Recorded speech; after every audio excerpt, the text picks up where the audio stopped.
पिछले जन्म का कर्ज। एक नगर में एक ब्राह्मण परिवार रहा करता था।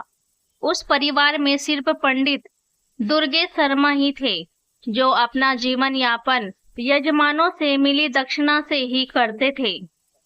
मोहल्ले वाले ने पंडित दुर्गेश की हालत पर तरस खाकर एक गरीब ब्राह्मण कन्या से उसकी शादी करा दी।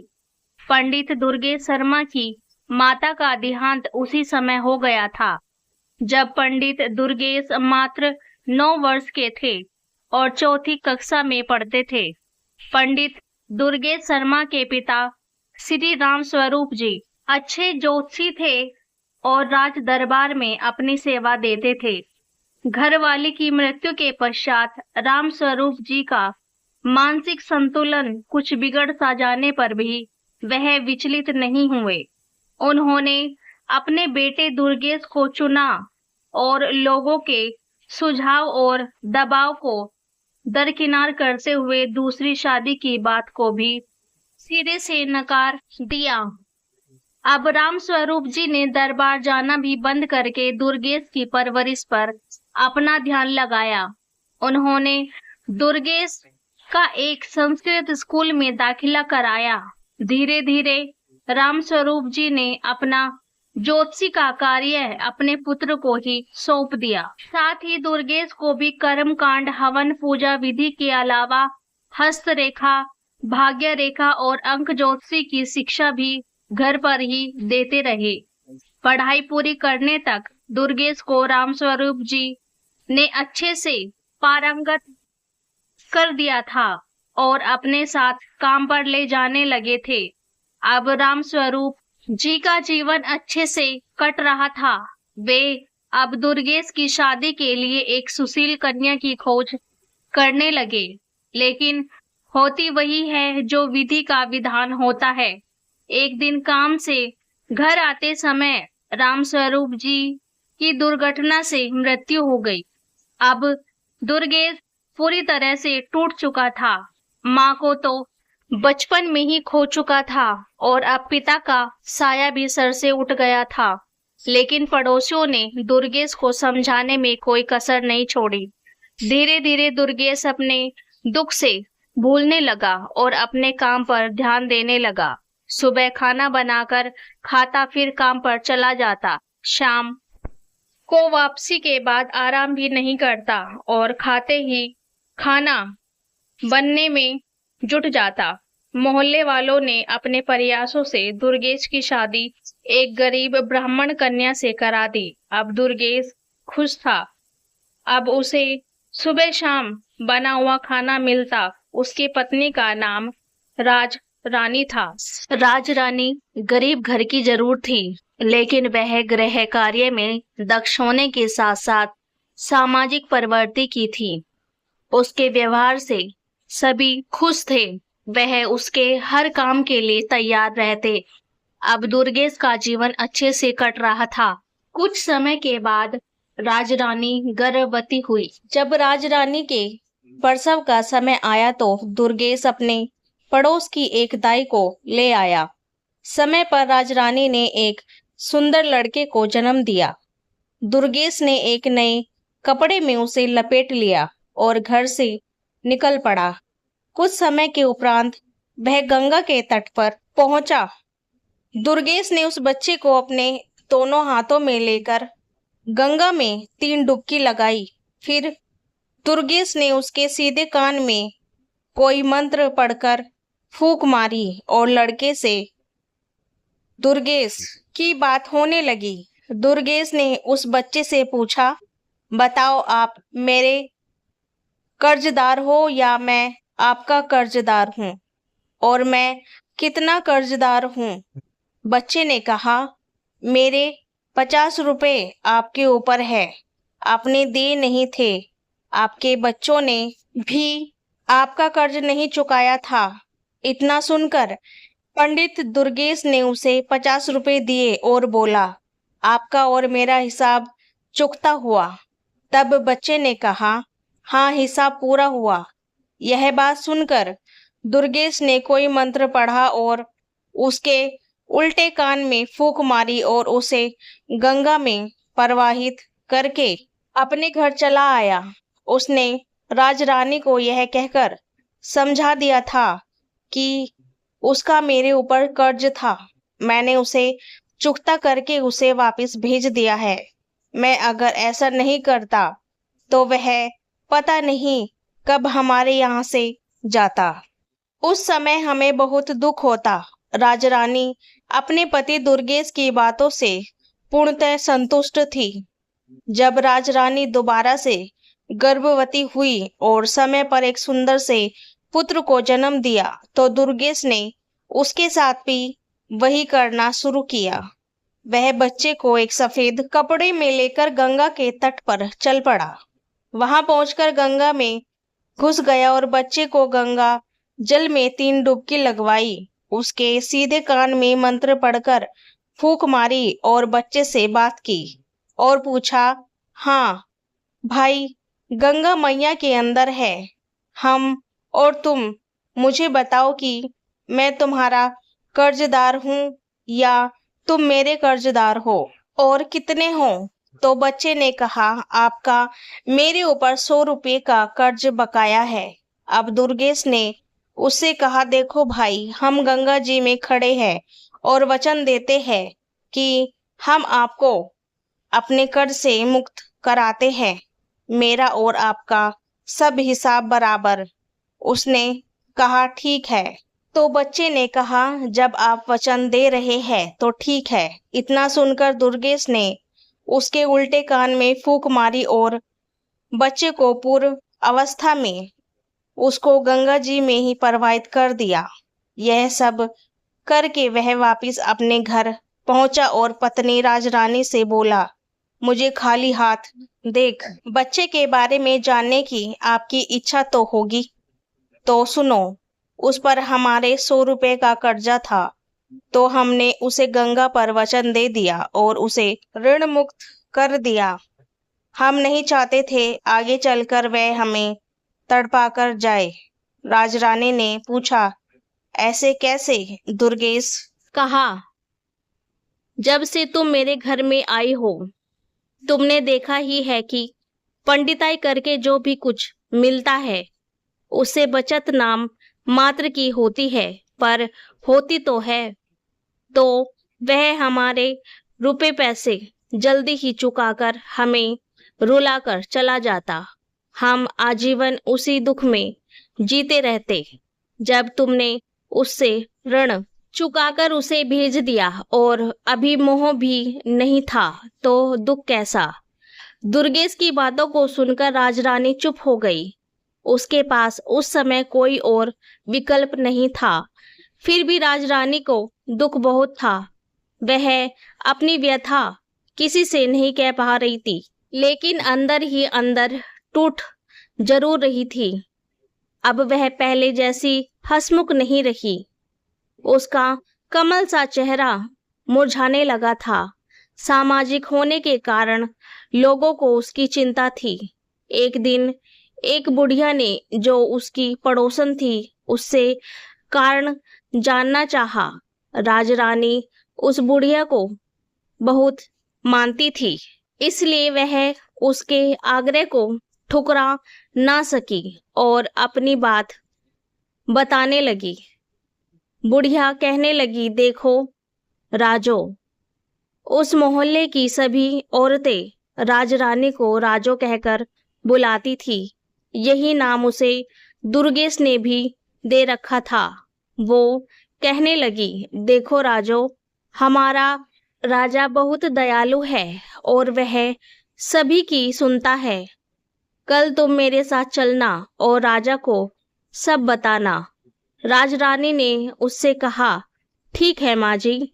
अगले दिन जैसे ही दुर्गेश अपने काम पर गया तो पड़ोसन बुढ़िया आ गई और उससे बोली, चलो राजो।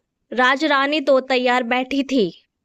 वह राजा के पास दरबार पहुंच गई और वहां पहुंचने के बाद राजा ने उसकी सारी बातें ध्यान से सुनी। बातें सुनकर राजा ने उस बुढ़िया से कहा, अब यह जिम्मेदारी तुम्हारी है कि आगे जब इसके बच्चा होने को हो तुम मुझे सूचना देना। और राजरानी से कहा, तुम भी भूल मत जाना, इस बुढ़िया को याद से मेरे पास भिजवा देना। इसी आशा में दोनों अपने घर आ गई। राजरानी और पड़ोसन बुढ़िया राजा से आश्वासन मिलने के बाद निश्चित हो गए थे।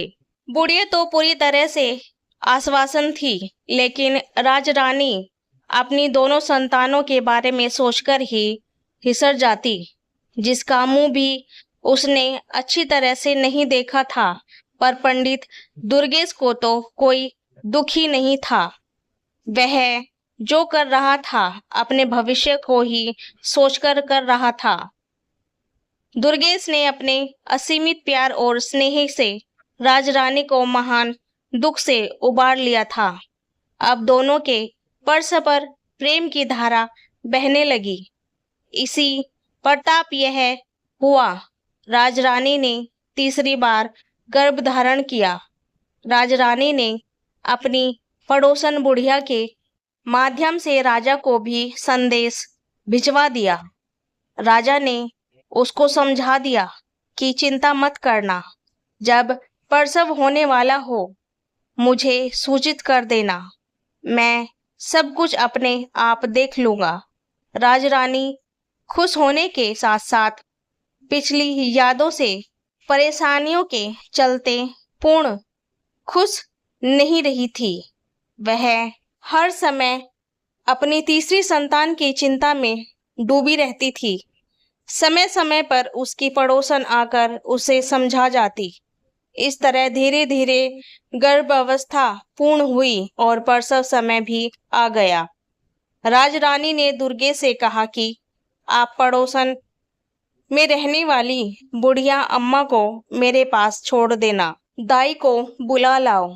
दुर्गेश पड़ोस की बुढ़िया को राजरानी के पास छोड़कर दाई को बुलाने चला गया। राजरानी ने बुढ़िया से कहा कि माँ जी, आप राजा को खबर कर दो, इसलिए मैंने आपको पहले ही बुला लिया है।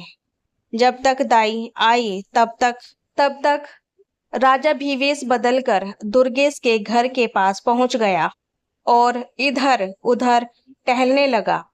कुछ समय के बाद शिशु के रोने की आवाज आने लगी। तभी दुर्गेश अंदर आया और एक साफ नया कपड़े से उस बच्चे को उठाया और उस बच्चे को लेकर गंगा के किनारे की तरफ जाने लगा। जब राजा ने दुर्गेश को बाहर निकलते देखा तो राजा भी उसके पीछे पीछे निश्चित दूरी बनाकर चलने लगा। कुछ समय के पश्चात दुर्गेश गंगा के तट पर पहुंच गया। बच्चे को लेकर वह गंगा में घुस गया और कमर तक जल में जाकर रुक गया।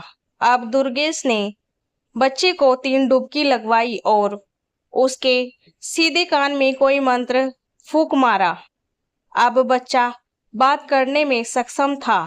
तब दुर्गेश ने उससे पूछा, मेरा कर्ज आपके ऊपर है या आपका कर्ज मेरे ऊपर है, और कितना? तो बच्चा कहने लगा, आपका मेरे ऊपर 50,000 रुपये कर्ज है, जिससे मेरे बच्चों ने भी चुकता नहीं किया था। दुर्गेश ने अपनी तसल्ली के लिए पुनः बच्चे से पूछा, देख लो, हम गंगा में खड़े हैं, सच सच बताना, नहीं तो गंगा पाप देगी। यह सुनकर बच्चे ने कहा, मैं सच बोल रहा हूँ, मेरे ऊपर आपके 50,000 रुपये कर्ज है। दुर्गेश ने बच्चे के उल्टे कान में मंत्र फूंका। बच्चा अपने असली रूप में आकर रोने लगा। राजा दूर से यह सारा नजारा देख रहा था। अब दुर्गेश ने बच्चे को गंगा में डुबकी लगाना शुरू कर दिया। राजा कुछ करता इससे पहले ही दुर्गेश 3 डुबकी पूरी करके बच्चे को कपड़े में लेकर जल से बाहर निकलकर किनारे पर आ गया। अब दुर्गेश बच्चे को लेकर अपने घर की तरफ चल दिया। राजा ने मन में अब यह जानने की उत्सुकता बढ़ गई कि आखिर इसने पहले दोनों बच्चे गंगा में प्रवाहित किए क्यों। अतः राजा ने अपने असली रूप में आकर दुर्गेश को रोक लिया। दुर्गेश ने राजा को देखकर उसको सलामी दी तो राजा ने दुर्गेश से पूछा, यह बताओ तुम अपने पहले दोनों बच्चों को गंगा में प्रवाहित क्यों करके आए? दुर्गेश कहने लगा, महाराज, आप इस बात को अच्छी तरह से जानते हैं कि एक पंडित को पंडिताई में क्या मिलता है।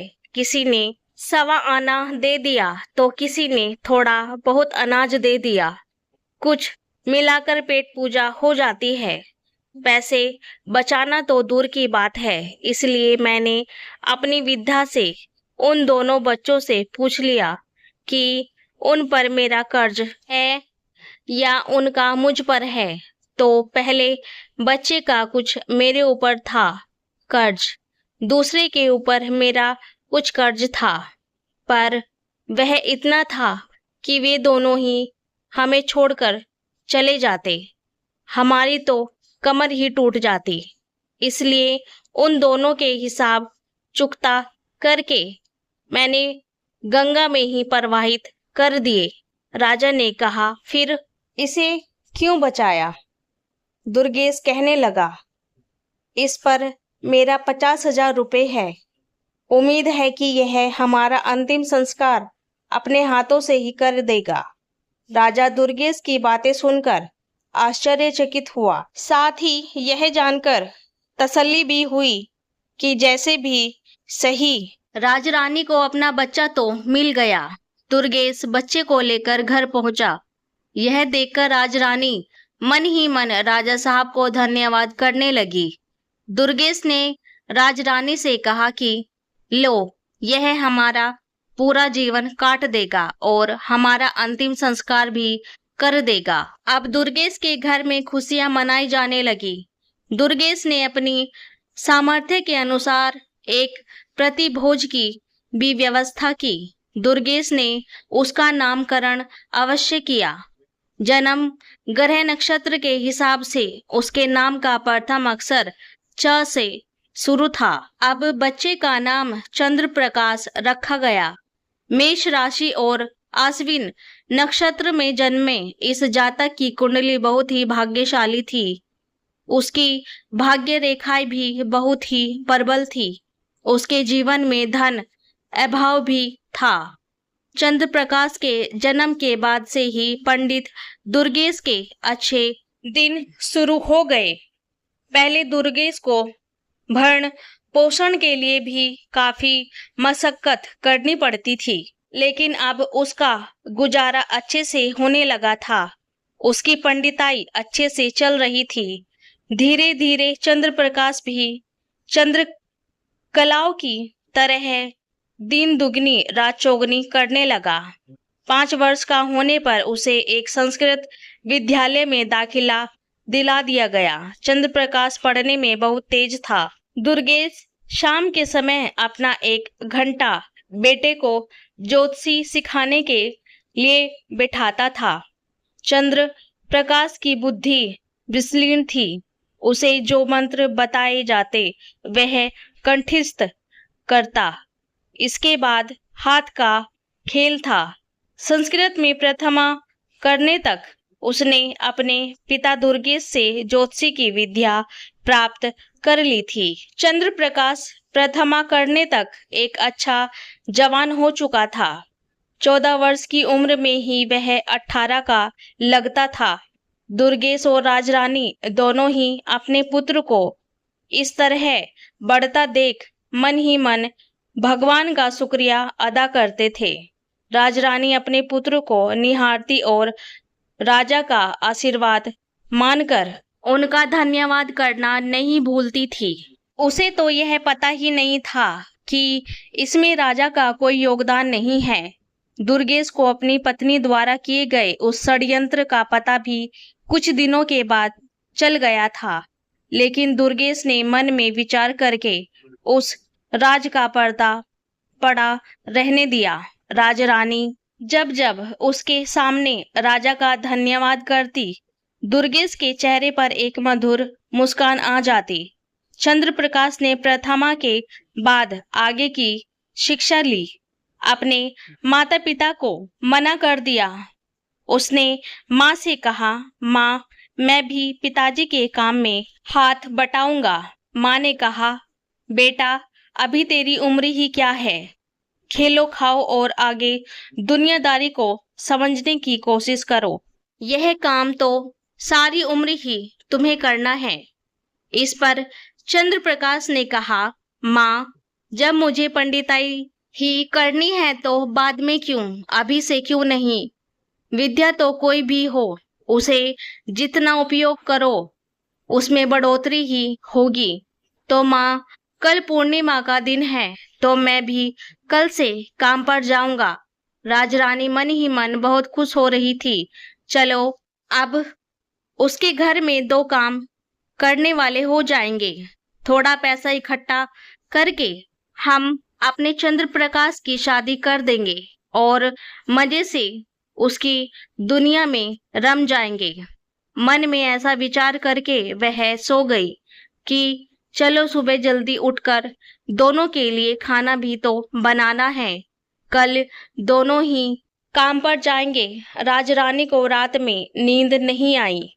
वह सोचने में ही करवट बदलते बदलते परेशान हो गई। सुबह जल्दी ही जग के रसोई का काम निपटाकर स्नान ध्यान करने के बाद खाना बना दिया और अब निश्चित होकर चारपाई पर लेट गई। वह सारी रात सो नहीं पाई थी, अतः जिस निश्चिंता के साथ वह लेटी थी उसे जल्दी ही नींद आ गई। सुबह दुर्गेश जब अपने समय पर उठा तो उसने देखा श्रीमती जी सो रही है, तो किसी अनहोनी की चिंता में डूब गए और सबसे पहले उससे ही जाकर पूछा, अरे ओ भाग्यवान, तबीयत तो ठीक है तुम्हारी? कहते हुए उसके माथे को छूकर देखा। जब तब राजरानी ने उससे कहा, मेरी तबीयत बिल्कुल ठीक है, थोड़ा जल्दी उठ गई थी, सो काम धाम करके मैं लेट गई और मुझे नींद आ गई। आप अपने नित्य कर्म करो, खाना तैयार है। इतने में चंद्र प्रकाश भी जाग गया और नित्य कर्म करने लगा। दोनों पिता पुत्र तैयार होकर आ गए।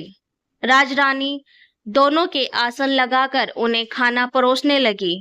दोनों ने खाना खाया और दोपहर का खाना साथ में लेकर अपने अपने काम पर निकल गए।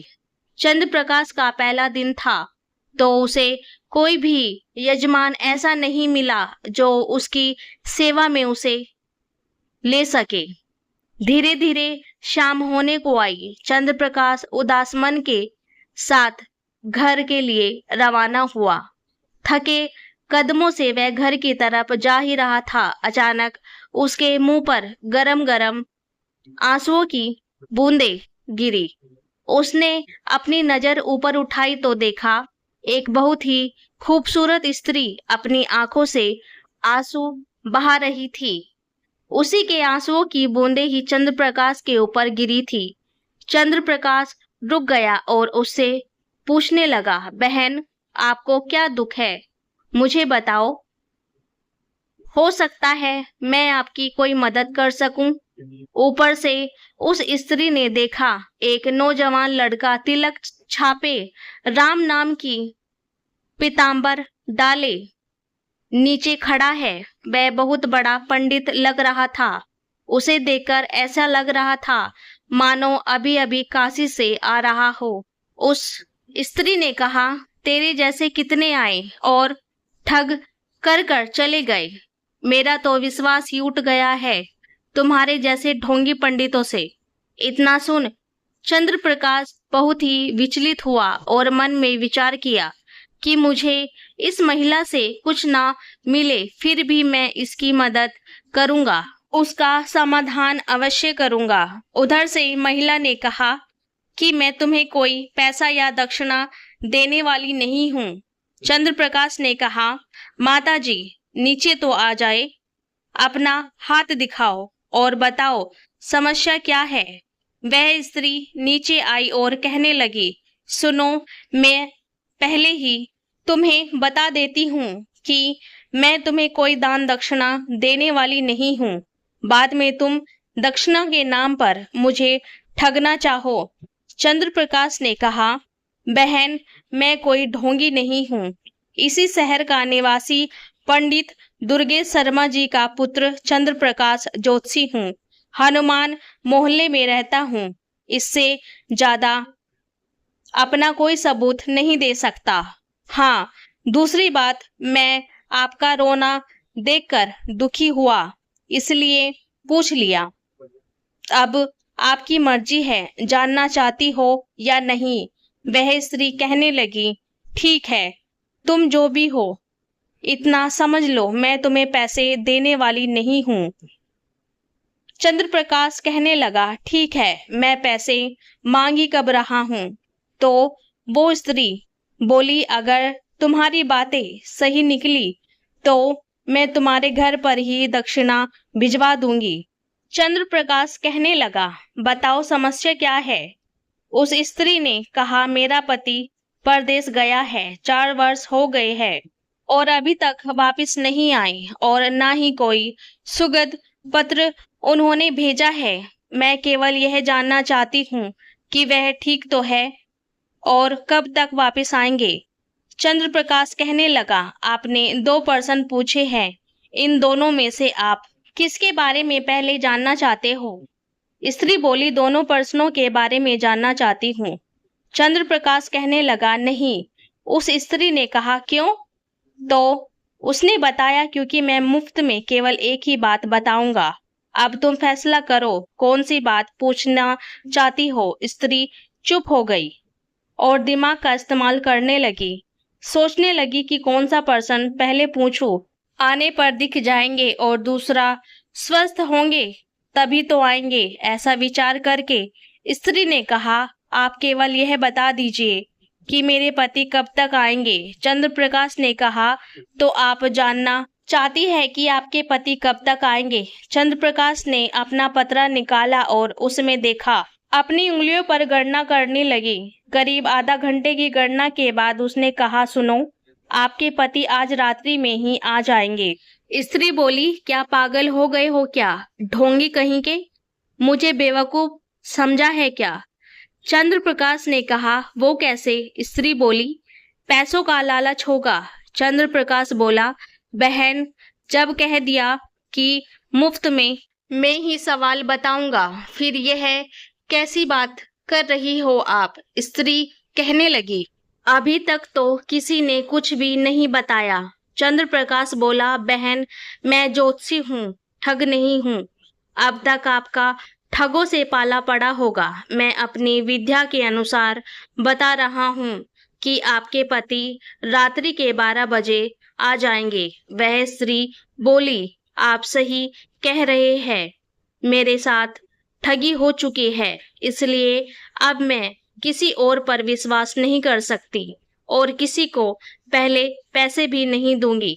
चंद्र प्रकाश कहने लगा, बहन, मैंने भी तो पहले ही कहा था, मुफ्त का मतलब मुफ्त। अगर आपको सही लगे तो मेरी दक्षिणा जो उचित समझो भिजवा देना। उसने कहा, अच्छा ज्योतिषी जी, तो आप कह रहे हैं कि हमारे पति आज रात में आ जाएंगे। चंद्र प्रकाश कहने लगा, हाँ, आज रात्रि में आ जाएंगे। सुनो, वह पैदल नहीं आएंगे। स्त्री बोली, तो कैसे आएंगे। आपके पति एक हाथी पर बैठकर आएंगे और बहुत सारा धन लेकर आएंगे। वह कहने लगी, तो मैं भी तुम्हें बता दूं कि जितना लाएंगे उसका आधा आपको दक्षिणा भिजवा दूंगी। चंद्र प्रकाश ने कहा, अच्छा, तो अब मैं चलता हूँ। स्त्री कहने लगी, ठीक है, जाओ। चंद्र प्रकाश वहां से अपने घर के लिए निकल पड़ा। रास्ते में सोचता जा रहा था, पहले दिन बोनी तो नहीं हुई, उधार हुआ। यही मन में सोचते हुए वह घर पहुंचा। दरवाजे पर दस्तक सुनकर उसकी माँ राजरानी आई और मन ही मन सोचने लगी कि पंडित जी तो कब के आ गए हैं। मेरा लाडला इतनी देर हो गई है, कमाई भी अच्छी करके आया होगा। यह सोचते हुए उसने दरवाजा खोला। चंद्र प्रकाश अंदर आया। राजरानी ने गुनगुना पानी लाकर उसे दिया और कहने लगी, बेटा हाथ मुंह धो लो, थके हारे आए होंगे, खाना खा लो। वो कहने लगी, तुम्हारे पिताजी भी तुम्हारा इंतजार कर रहे हैं और भूखे बैठे हैं। चंद्र प्रकाश ने कहा, अच्छा माँ, मैं अभी हाथ मुंह धोकर आता हूँ। कुछ देर में चंद्र प्रकाश हाथ मुंह धोकर आया। राजरानी ने दोनों के लिए आसन लगा दिया और खाना परोस दिया। राजरानी ने पूछा, बेटे कैसा रहा तुम्हारा आज का दिन? चंद्र प्रकाश कहने लगा, माँ बस बोनी हो गई है, वह भी उधार। माँ बोली, तभी तो कहती हूँ अभी खेल कूद ले। अभी तो तेरे पिताजी कमा ही रहे हैं, पर तूने जिद कर ली, सारा दिन ऐसे ही भटकता रहा। चल उधार किया तो उसका क्या पता आया कि नहीं आया। इन्हीं बातों के चलते खाना तो हो गया। राजरानी ने अपनी थाली ली और भोजन करने बैठ गई। उधर वो स्त्री पति के आने की बात सुनकर खुश हो रही थी। उसने अपने पति के लिए कई तरह के व्यंजन बनाए। बिस्तर पर लेटकर पति का इंतजार करने लगी। तभी घड़ी की घंटी बजने लगी। उस स्त्री ने उसे गिनना शुरू कर दिया। अभी 8 बजे है। वो कहने लगी, अरे अभी तो 8 ही बजे है, अभी तो 4 घंटे बाकी है। लेटे लेटे उसके मन में बहुत सी बातें घूम रही थी। वह सोच रही थी कि कहीं तो ज्योतिषी ढोंगी तो नहीं था। फिर खुद ही जवाब दे देती, नहीं नहीं, वो ढोंगी नहीं था, उसने कोई पैसा भी नहीं लिया, फिर झूठ क्यों बोलेगा। कभी मन में विचार करती कि कहीं ऐसा तो नहीं कि वह कोई बदमाश हो और रात के अंधेरे में ठीक 12 बजे आकर मुझे लूटने ना आ जाए। इन्हीं विचारों में घड़ी के आधे घंटे की एक घंटी बज गई और वह बोली, अभी तो 8:30 ही बजे है। यह सर्दी की रात भी ना जाने इतनी लंबी क्यों हो जाती है। उठकर खड़ी हुई और पानी पीकर अपनी गला तर कर लिया। सर्दी में भी उसका गला फालतू की बातें सोचने के कारण सूख रहा था। वह पानी पीकर बालकनी में चहल कदमी करने लगी। इतने में घड़ी की घंटी फिर से बजी। वह गिनने लगी। फिर वह पलंग पर जाकर लेट गई और कहने लगी, यह इंतजार की घड़ियां कितनी लंबी हो गई है। इस बार वह सोच ही रही थी कि यदि वास्तव में वह ज्योतिषी है और उसकी बात सही है तो मैं पहले अपने पति को उसके घर भेजकर कमाए हुए धन का आधा हिस्सा उसे दक्षिणा में दूंगी। यही सोचकर उसे नींद लगने लगी और वह सो गई। जब उसकी नींद खुली तो परेशान हो गई और बाहर बालकनी में आई, लेकिन ठंडा मौसम देखकर अंदर चली गई। पढ़ी लिखी तो थी नहीं, घड़ी देखना तो जानती नहीं थी, इसलिए उसके पति ना जाने कितने बजे आएंगे। अभी वह पलंग पर बैठी ही थी कि घड़ी की घंटी बजी। वह गिनने लगी। उसमें 11 बजे थे। 11 बजे और तभी किसी ने दरवाजे की घंटी बजाई। वह सोचने लगी कि पता नहीं कौन है, पहले पूछ लेती हूँ। उसने कहा, कौन हो, जवाब दो। तो बाहर से जवाब आया, मूर्ति, तुम्हारा पति शिव। मूर्ति, हूँ। उसने पूछा, बताओ कितने बजे है? शिव मूर्ति ने कहा, 12 बजे है। भाग्यवान, तूने 11 तो गिन लिया। मैंने 12 बजे घंटी पर दरवाजे की घंटी बजा दी। स्त्री ने कहा, तो ठीक है, आप यह बताओ कि आपकी सवारी क्या है? तो शिव मूर्ति कहने लगा, अरे भाग्यवान, सर्दी है, दरवाजा खोलो, मैं हाथी पर सवार हूँ। स्त्री कहने लगी, तो अभी दरवाजा नहीं खुलेगा, मेरी बात सुनो। शिव मूर्ति ने कहा, बताओ, अब तुम्हारी ही तो सुननी है। सर्दी बहुत है, दरवाजा खोल दो। स्त्री बोली, ऐसा करो, हनुमान मोहल्ले में पंडित दुर्गेश है। शिव मूर्ति कहने लगा, हाँ, हमारे पुराने कर्मकाटी पंडित है वो तो। उसने कहा, तो उनके घर जाओ और आप जो भी कमा के लाए हो उनका ठीक आधा उनको देकर आओ और उन्हें कहना कि ये आपके बेटे चंद्र प्रकाश की दक्षिणा है जो मेरी बीवी ने उधार कर दी थी। शिव मूर्ति ने कहा, अभी रात में क्या फायदा, सुबह दे दूंगा। वो कहने लगी, नहीं, मैंने उसे वचन दिया है, उसे निभाना तो पड़ेगा। जाओ, जल्दी लेकर जाओ। शिव मूर्ति ने कहा, ठीक है बाबा, कहकर वह चल दिया। हनुमान मोहल्ले में पहुंचकर दुर्गेश के घर दस्तक दी तो वहां राजरानी दरवाजा खोलने आई और कहने लगी, किससे काम है, सुबह नहीं आ सकते थे? तो शिव मूर्ति ने कहा, आपके बेटे की दक्षिणा उधार थी, वह ले लो, कोई थाली या परात ले आओ। पंडिताइन परात लेकर आई। उसने उसे एक थाली मुद्रा दी और यह दक्षिणा उसने उधार करी थी। राजरानी ने अपनी जिंदगी में इतनी मुद्रा कभी नहीं देखी, नहीं, उसकी आंखें चौधा गई।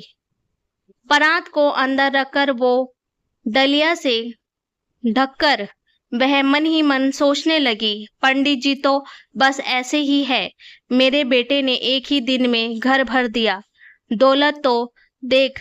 पंडिताइन अपने बेटे पर घमंड करके सो गई, यह सोचकर कि सुबह आराम से उठूंगी। सुबह पंडित दुर्गेश अपने नित्य नियम पर उठकर देखने लगे, पंडिताइन अभी तक सो रही है। उन्होंने कहा, आज उठना नहीं है क्या, काम वाम नहीं करना है क्या? बस फिर क्या था, पंडिताइन के तेवर चढ़ गए और बोली, बहुत ज्यादा कमा के लाते हो। मेरा बेटा कल पहली बार गया था और एक ही दिन में इतना कमाया कि हम जीवन भर बैठकर खा सकते हैं। पंडिताइन की बातों को सुनकर पंडित दुर्गेश ने कहा कि भाई कितना कमा के लाया है? तो पंडिताइन ने डलिया के नीचे परात में रखी मुद्राएं दिखाई। पंडित दुर्गेश बैठे के बैठे रह गए। उन्होंने पंडिताइन से कहा, मैं गलत था पर मेरी विद्या सही थी। जा, चंद्र प्रकाश को देखकर आ, वो जीवित है या नहीं। पंडिताइन आंखें निकालकर देखने लगी। दुर्गेश ने कहा, आंखें मत निकाल, उसे देख, उसने अपना पूर्व जन्म का कर्ज उतार दिया है। पंडिताइन ने लड़के के कमरे में जाकर उसे देखा और जोर जोर से रोने लगी। वह अपना पुनर्जन्म का कर्जा उतार कर जा चुका था। दोस्तों, आपको यह वीडियो कैसी लगी कमेंट में जरूर बताइए। अगर आपको यह वीडियो पसंद आई हो तो ऐसी ही और वीडियो को देखने के लिए हमारे चैनल को सब्सक्राइब जरूर कीजिए।